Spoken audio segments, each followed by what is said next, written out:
Number 904, Energy Technology Perspective 2023. And the energy world is the early phase of new industrial age, the age of clean energy technology manufacturing industries that were in their infancy and the early 2000s, such as solar PV and wind, and the 2010s, such as EVs and batteries, have mushroomed into vast manufacturing operation today. The scale and significance of these all and other key clean energy industries are set for further rapid growth. Countries around the world are stepping up efforts to expand clean energy technology manufacturing with the overlapping aims of advancing net zero transitions, strengthening energy security, and competing in the new global energy economy. The current global energy crisis is a pivotal moment for clean energy transitions worldwide, driving a wave of investment that is set to flow into a range of industries over the coming years. In this context, developing secure, resilient, and sustainable supply chains for clean energy is vital. Every country needs to identify how it can benefit from the opportunities of the new energy economy, defining its industrial strategy according to its strengths and weaknesses. This 2023 edition of Energy Technology Perspectives provides a comprehensive inventory of the current state of global clean energy supply chains, covering the areas of mining, production of materials like lithium, copper, nickel, steel, cement, aluminum, and plastics, and the manufacturing and installing of key technologies. The report maps out how these sectors may evolve in the coming decades as the countries pursue their energy, climate, and industrial goals, and it accesses the opportunities and the need for building up secure, resilient, and sustainable supply chains for clean energy technologies and examine the implication for policymakers. The new energy economy brings opportunity and risks. Clean energy transitions offer major opportunities for growth and employment in new and expanding industries. There is a global market opportunity for key mass manufactured clean energy technologies worth around USD 650 billion a year to 2030, more than three times today's level.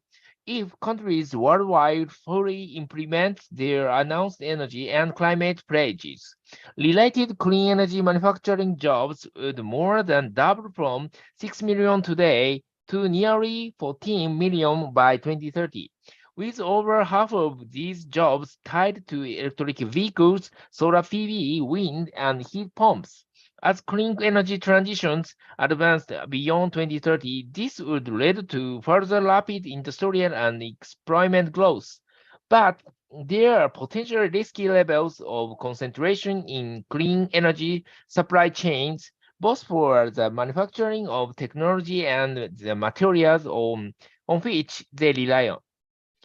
China currently dominates the manufacturing and trade of most clean energy technologies.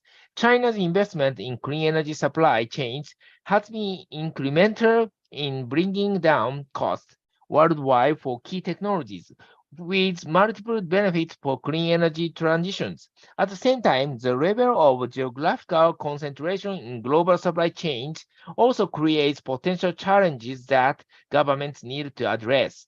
For mass manufactured technologies like wind, batteries, electrolyzers, solar panels, and heat pumps, the three largest producer countries account for at least 70% of manufacturing capacity for each technology, with China dominant in all of them.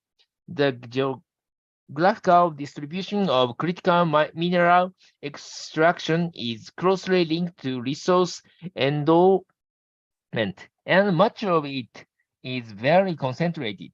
For example, domestic Republic of Congo alone produces 70% of the world cobalt, and just three countries account for more than 90% of global lithium production.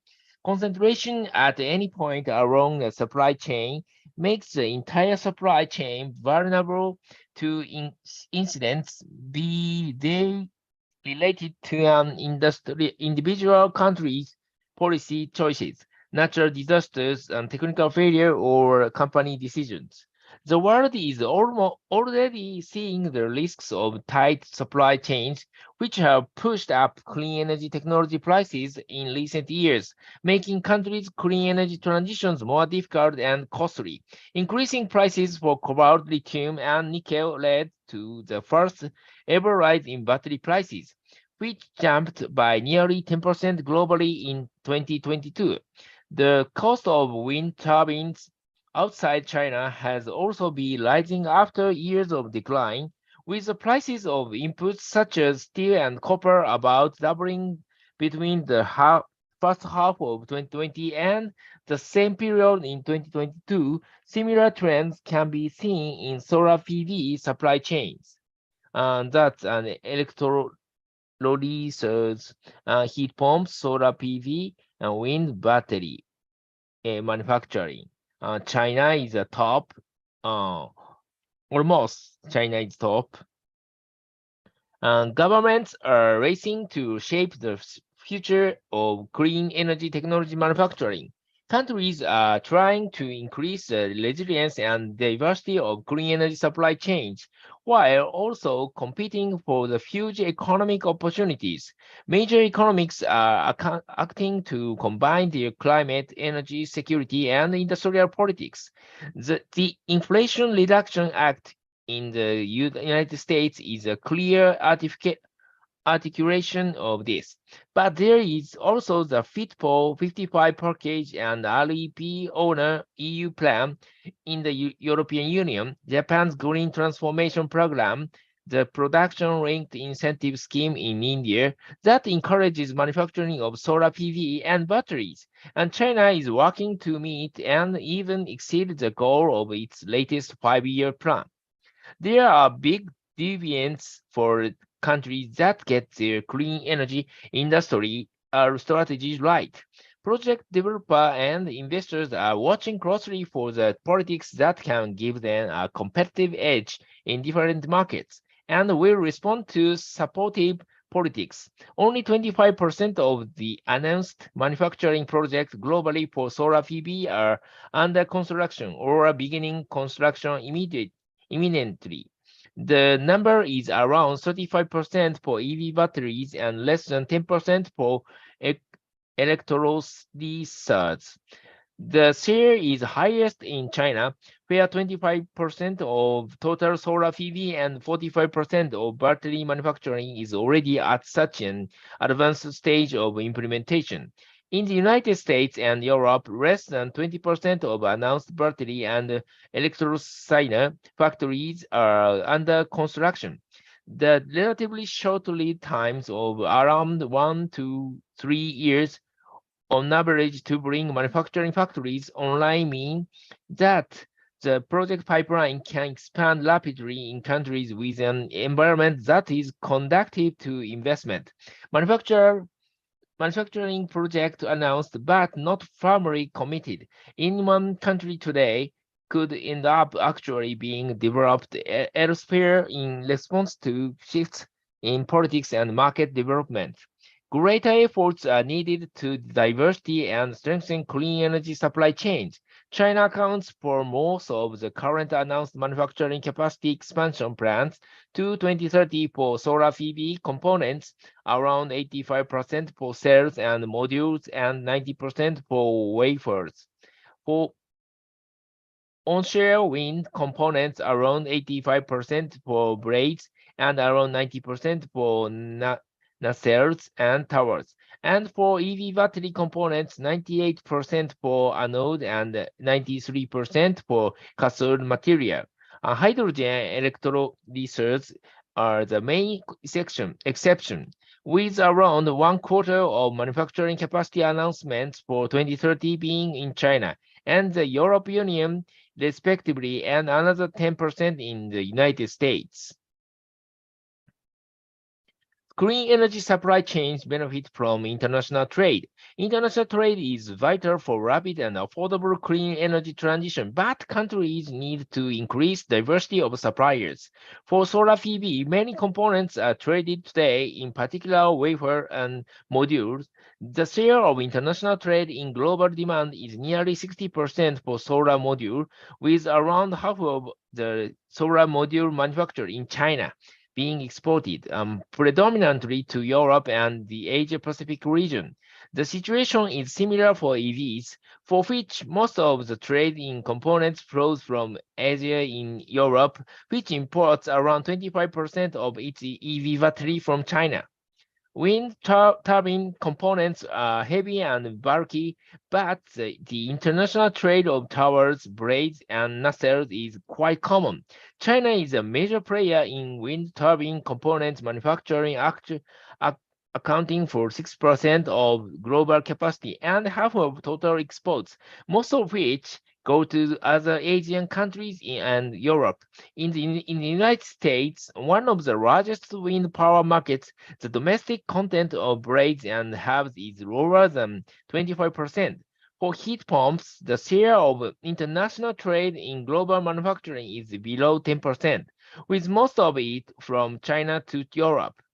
The announced manufacturing pipeline to 2030 is very large for many clean technologies. If all announced projects to expand manufacturing capacities were to materialize and all countries implement their announced climate pledge, China alone would be able to supply the entire global market for solar PV module in 2030, one-third of the global market for electrolyzers, and 90% of the world's EV batteries. Announced project in the European Union would be sufficient to supply all the bulk's domestic needs for electrolyzers and EV batteries, but would continue to be highly depending on imports for solar PV and wind and area where it currently has a technological edge. The situation is somewhat similar in the United States. Also, further capacity additions are highly likely as a result of the Inflation Reduction Act. The current global pipeline of announced projects would exceed demand for some technologies, solar PV, batteries, and electrolyzers, and fall significantly short for others, wind components, heat pumps, and fuel cells.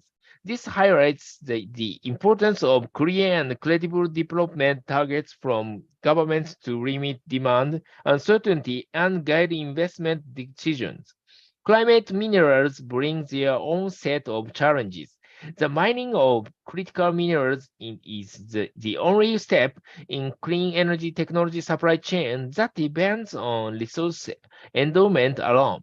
The long lead times for new mines, which can be well over 10 years from the start of project development to first production, increase the risk that critical minerals supply becomes major bottleneck in clean technology manufacturing. Moreover, the high geological concentration of today's production creates security of supply risks, making international collaboration and strategic partnerships crucial.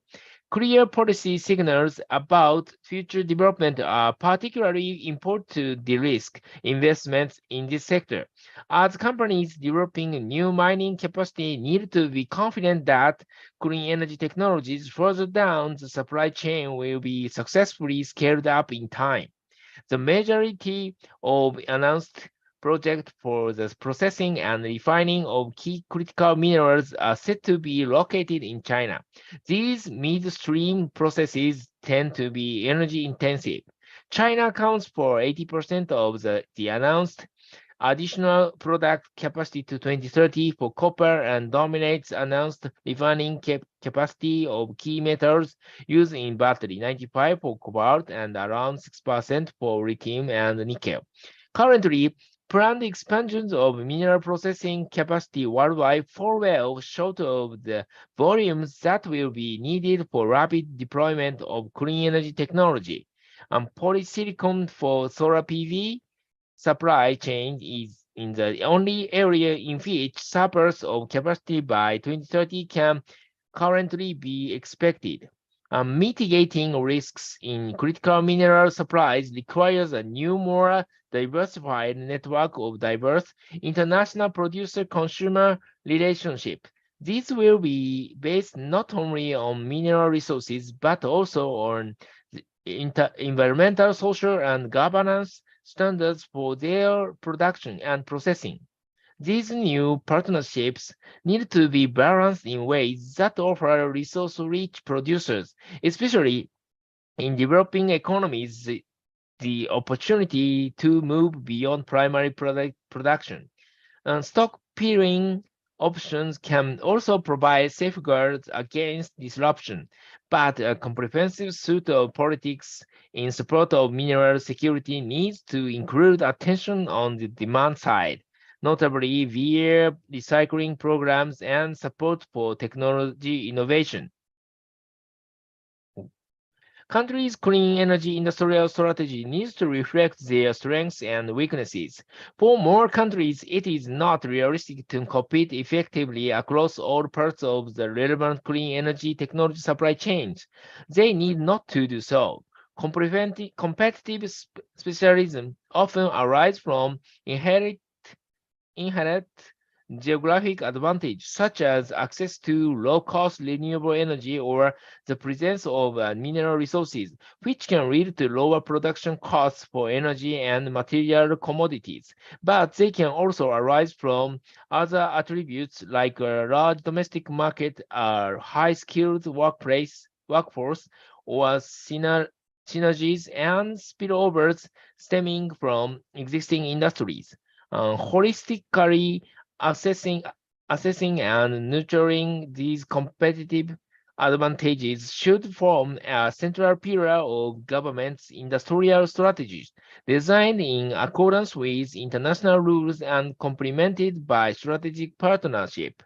Energy costs will continue to be a major differentiator in the competitiveness of countries' energy-intensive industry sectors. Industrial competitiveness today is closely linked to energy cost, especially natural gas and electricity, which vary greatly between regions. This remains the case in the clean energy transition. For example, production costs of hydrogen from renewable electricity could be much lower in China and the United States USD 3 to 4 per kilogram than in Japan and Western Europe, USD 5 to 7 per kilogram, using the best resources in those countries today, translating into similar differences in production costs for derivative commodities, such as an ammonia and steel, as countries make progress towards their climate pledge, with renewable electricity costs continuing their decline and electrolysis costs falling rapidly. The cost difference between regions is likely to shrink somewhat, but competitiveness gaps will remain. Carefully considering where in the supply chain to specialize domestically and where it might be better to establish strategic partnerships or make direct investments in third countries should form key considerations of countries' industrial strategies. New infrastructure will form the backbone of the new energy economy in all countries. This covers areas such as transition, transmission, distribution, or storage of electricity, hydrogen, and CO2. Building clean energy infrastructure can take 10 years or more, typically involving large civil engineering projects that have to adhere to extensive local planning and environmental regulations, while construction in most cases in relatively efficient process, taking 2 to 4 years for on average planning and permitting can cause delays and create bottlenecks, with the press taking 2 to 7 years depending on the jurisdiction and type of infrastructure. Lead times for infrastructure projects are usually much longer than for the power plants and industrial facilities that connect to them. The story of the new economy is still being written. Supply chains are central to the narrative. Industrial strategies for clean energy technology manufacturing require an all-of governance approach, closely coordinating climate and energy security imperatives with economic opportunities. This will mean identifying and fostering domestic competitive advantages, carrying out comprehensive risk assessments of supply chains, reducing permitting times, including for large infrastructure projects, mobilizing investment and financing for key supply chain elements, developing workforce skills in anticipation for future needs, and accelerating innovation in early-stage technologies. Every country has a different starting point and different strengths, so every country will need to develop its own specific strategy, and no country can go it alone. Even as countries build their domestic capabilities and strengthen their paces in a new global energy economy, there remains huge gain to be had from international cooperation as part of efforts to build a resilient foundation for its